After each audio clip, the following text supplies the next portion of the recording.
Çok yok. Pilot mu oluyor? Ne oluyor?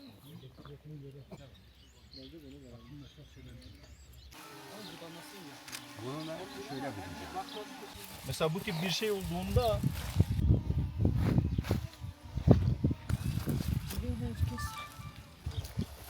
Buraya bu ilçede ilk çilek alıyoruz.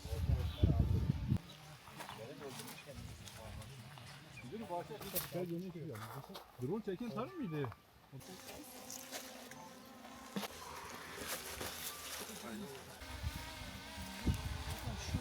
Çilek ağası gibi duruyorsunuz. Gördüğünüz gibi burada çok güzel bir çilek bahçesi mevcut. Bununla ilgili 2026 yılında yaptığımız proje kapsamında yaklaşık 6 milyonluk bir projeydi. Bu projenin %75 hibeli çilek üretiminin geliştirilmesi projesi. Bu proje kapsamında 100 yetiştiricimize 500'er metrekarelik çilek bahçesi kurulumu yaptık. Bunun içinde fide dağıtımından damlama sulama sistemlerine, ekipmanlarına kadar tam anlamıyla bir bahçe kurulumu projesiydi bu. Bunun yaklaşık 1,5 milyon çiftçi katkı payı, geri kalan 4,5 milyon da özel idare desteğiyle valiliğimiz koordinesinde gerçekleştirdiğimiz bir projeydi. Tabii çiftçimiz uzun süredir bu işi yapıyor. Biz de ekstra bir destek sağladık. Kendisi bu anlamda ilimizin örnek çiftçilerinden bir tanesi.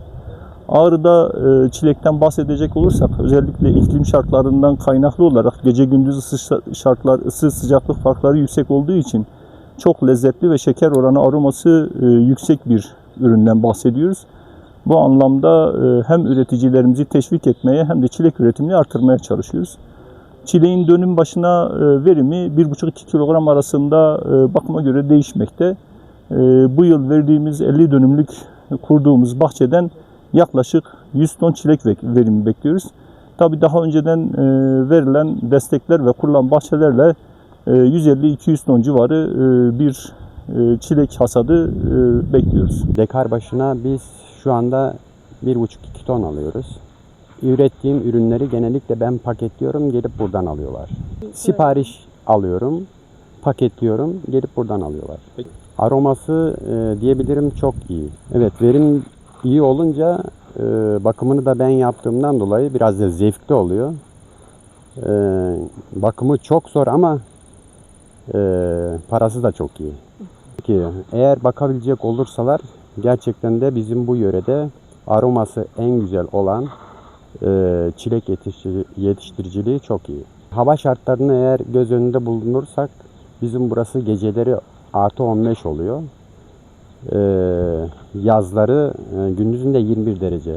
Bu çilek için ideal bir şey. Hem aromasını kaliteleştiriliyor hem de ürünü daha lezzetli yapıyor.